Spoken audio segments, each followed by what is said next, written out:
যশোরে শিশুর গলায় ছুরি ধরে মাকে ধর্ষণ চেষ্টা, গ্রেপ্তার এক। যশোরে ঘরে ঢুকে ৪ বছরের এক শিশুর গলায় ছুরি ধরে তার মাকে ধর্ষণের চেষ্টার মামলায় একজনকে গ্রেপ্তার করেছে পুলিশ।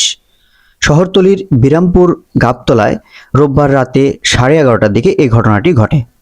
পরে ভুক্তভোগী ওই নারীর দায়ের করা মামলায় হাসান আলীকে ২.৫ ঘন্টার মধ্যে গ্রেপ্তার করা হয় বলে যশোর কোতোয়ালি থানার ওসি কাজী বাবুল হাসান জানান। ১৮ বছর বয়সী হাসান ভুক্তভোগী ওই নারীর ছোট ভাইয়ের বন্ধু বলে জানা গেছে।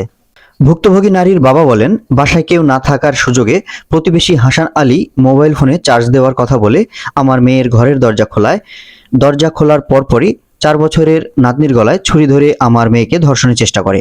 ছুরি ধরেছে আমার গলায়, ছুরি দিয়ে মেরেছে, আমারও ছুরি দিয়ে মেরেছে। আমি আলো আনতে গেলাম, তখন আমার মেয়ে চিৎকার করলে তাকে ও নাতনিকে ছুরিকাঘাত করে হাসান সহ তার সহযোগীরা পালিয়ে যায়। পরে মা মেয়েকে উদ্ধার করে যশোর জেনারেল হাসপাতালে ভর্তি করা হয়।